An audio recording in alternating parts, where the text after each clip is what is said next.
There is something most people don't understand about God. God is patient, but He is not passive. There are moments when God stays silent, not because He approves, not because He's unaware, but because someone has just crossed a line they don't yet realize exists.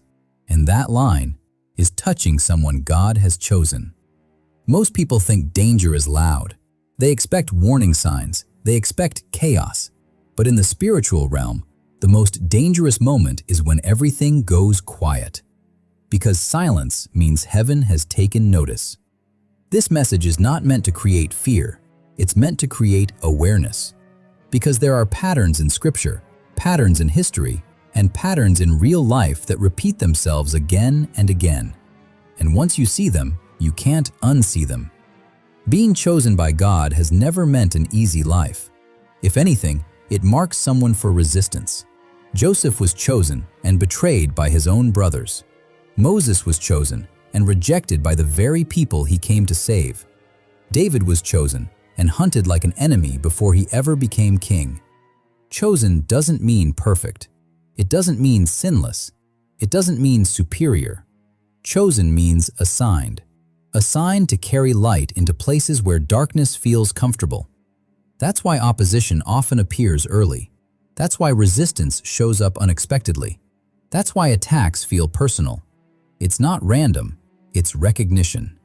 Scripture gives a warning that many people overlook. Touch not my anointed, and do my prophets no harm. This is not poetry. It's not symbolism. It's spiritual law.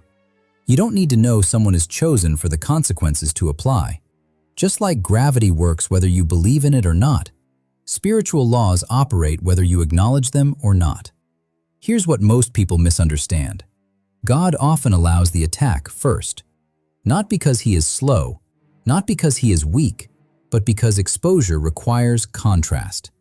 Light only reveals darkness when darkness is allowed to move. Pharaoh resisted Moses and his pride was exposed. Saul attacked David and his insecurity was revealed. Those who rise against God's people often reveal themselves long before God responds.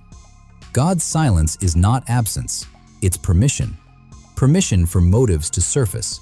Permission for intentions to be revealed.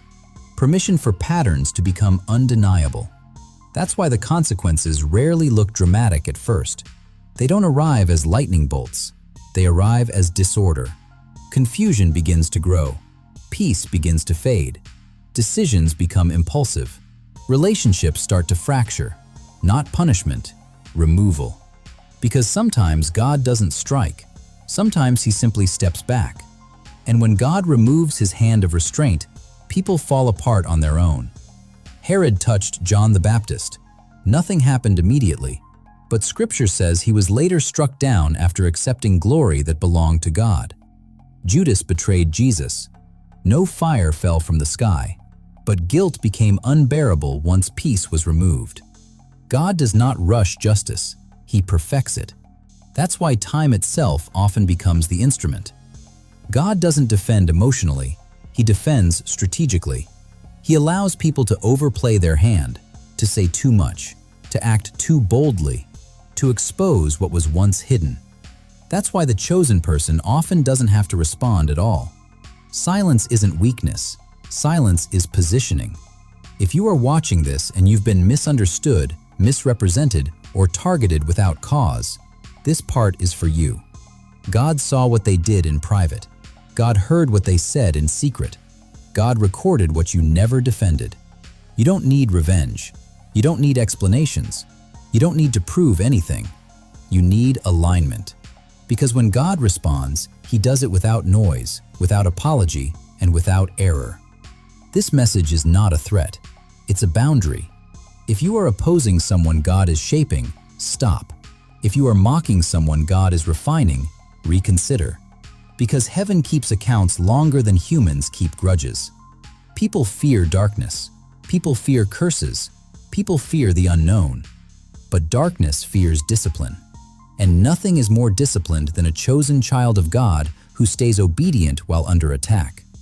God does not rush to defend His own, because time, exposure, and truth often do the work first. And when the response comes, it is never excessive. It is exact. If this message reached you, it wasn't by accident. Sometimes the warning is the mercy.